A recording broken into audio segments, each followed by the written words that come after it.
Flora অ্যাক্টিভের nanoplastia কী করে করবে যদি জানতে চাও বা শিখতে চাও, এই ভিডিওটা স্কিপ করলে হবে না। তার কারণ এই ভিডিওটাতে তোমাদের সাথে আমি ফ্লোরা অ্যাক্টিভের ন্যানোপ্লাস্টিয়া শেয়ার করব।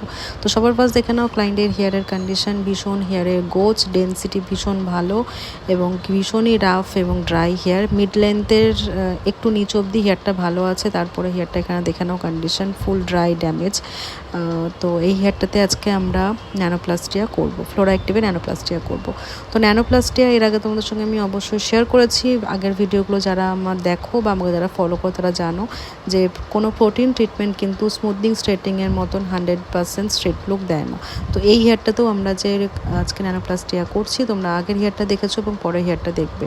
তো সেটা হচ্ছে পরের কথা। এখানে তোমাদের স্টেপগুলো বলি। সবার ফার্স্ট খুব ভালো করে প্রি শ্যাম্পু দিয়ে হেয়ারটাকে ওয়াশ করে নিতে হবে। ওয়াশ করার পর এখানে আমরা খুব ভালো করে 100% ড্রাই করে নিয়ে আমরা আয়রনিং করে নিচ্ছি। যেহেতু হেয়ারটা ভীষণ ডেন্সিটিতে ভালো এবং খুবই ওয়েভি হেয়ার, তো আমরা আয়রনিং না করলে, এখানে ন্যানোপ্লাস্টিয়া করলে কিন্তু রেজাল্টটা অতটা ভালো আসবে না যতটা আসার কথা।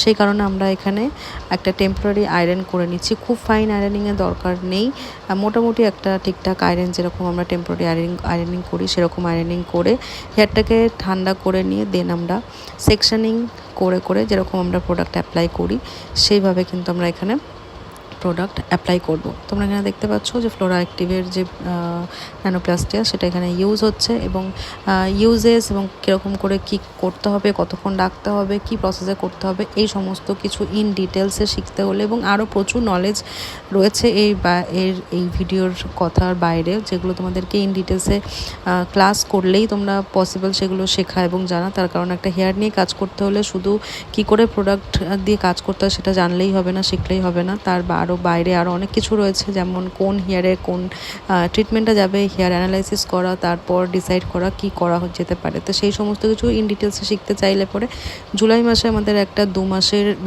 বেসিক না অ্যাডভান্স হেয়ার কেমিক্যাল এবং কালার ক্লাস হতে চলেছে, সেটাতে তোমরা জয়েন করতে পারো, যেখানে তোমাদেরকে এই সমস্ত কিছু নলেজ ইন ডিটেলসে শেখানো হবে, হ্যান্ডস অন প্র্যাকটিস দেওয়া হবে। পুজোর আগে যারা এই ক্লাসটা করে কাজ করতে চাইছো তারা অবশ্যই এই ক্লাসটা মিস করো না, তার কারণ এটাই কিন্তু পুজোর আগে আমাদের লাস্ট ক্লাস। তো এখানে